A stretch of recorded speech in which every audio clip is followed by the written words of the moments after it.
Hi, David. Hi, Gordana. Nice to meet you again. It's a true pleasure to have you here with us.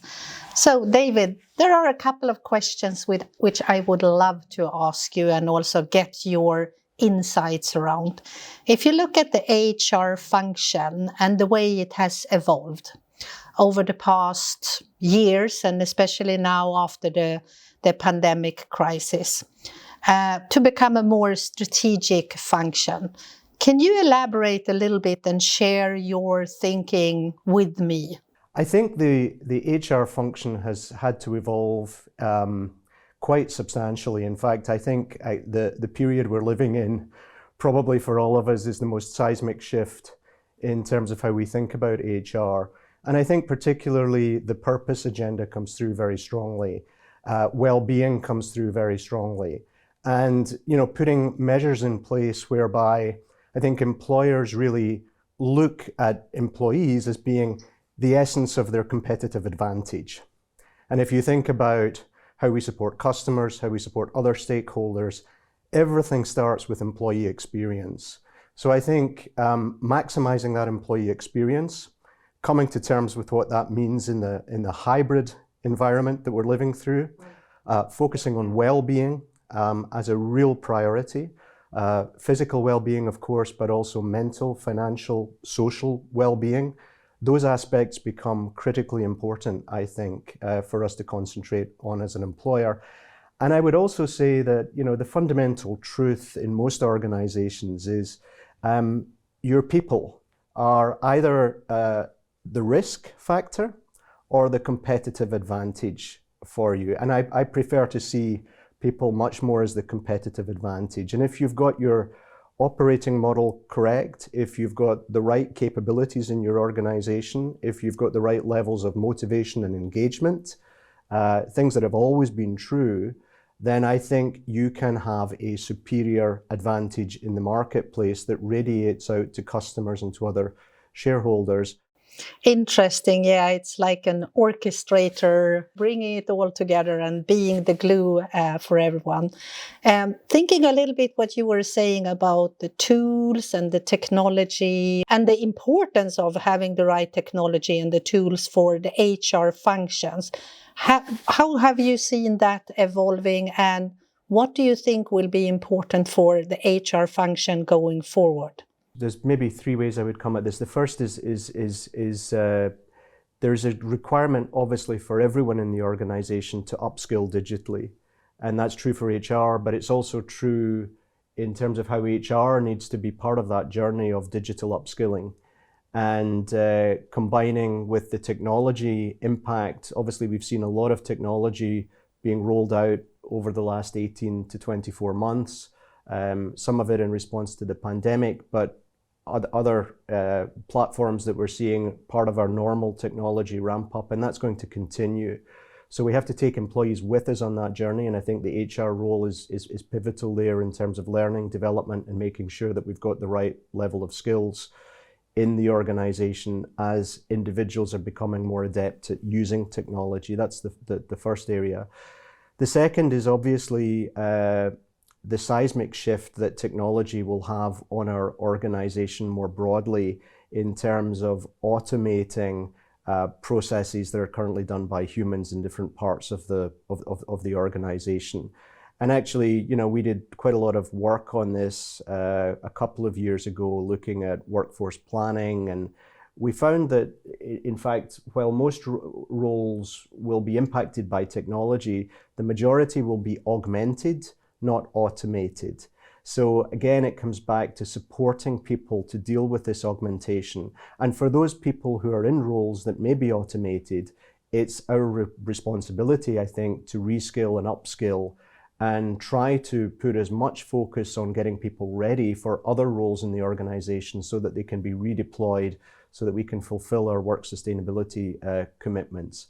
And the third area, which I think is very exciting, is how we can use technology within HR to drive a better employee experience, how we can use data and analytics areas like analytics on some of the Microsoft tools that we're using right now, how we can get more effective at running meetings, at managing the hybrid model, but also areas like skills development. We're working on a tool with people analytics called Skills Gym, which will provide employees within Zurich with the ability to map their skills against other opportunities in the organization and look at where there are transferable skills and capabilities that they could potentially carry with them into other roles.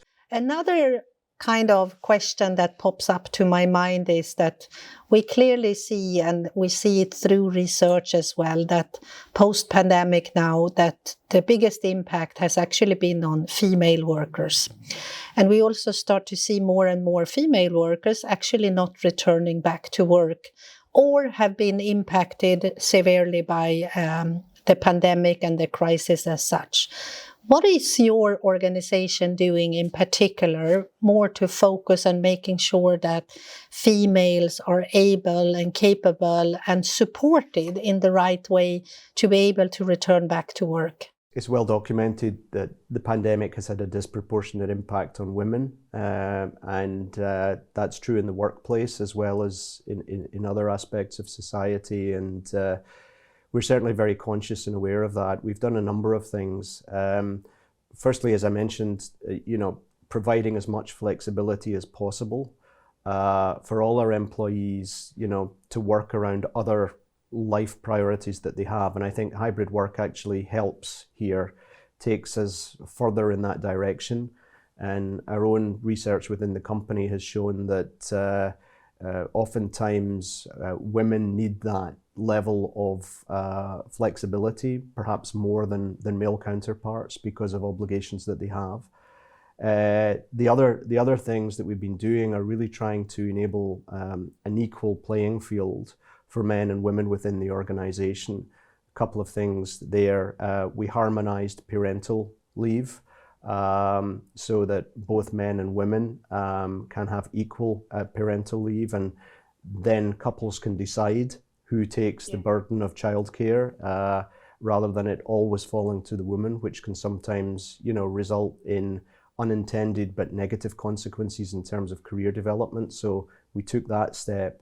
We also took the step to ensure that we have equal pay for equivalent work across all of our markets. So we work with Edge, and we have a certified tool where we look market by market at every country where we have 100 or more employees to be statistically relevant. And we take action to ensure that we have full compliance with the equal pay for equivalent work across the group. And then in terms of hiring practices, a number of very interesting things. One is we found in markets like the UK, by opening all jobs, and I mean all jobs up to and including senior executive levels, as part-time, we had a major increase in the number of women who were applying for roles, as much as 40% of an increase. So part-time is something that's been around forever, but it's not always been opened up as part of the active selection process.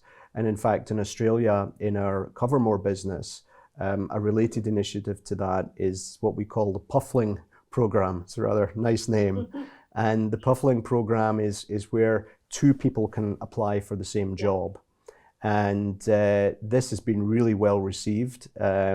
And managers that have kind of engaged in that program have said, wow, I've now got, 1 + 1 = 3, because you've got the full week covered, but with two different people that maybe bring slightly different skills that can augment and complement one another. Seems like you are doing a lot of great things, David. And I must say, it was a true pleasure to have you here and to talk to you, and also having you to share all great things you are doing at Zurich Insurance. It was really wonderful.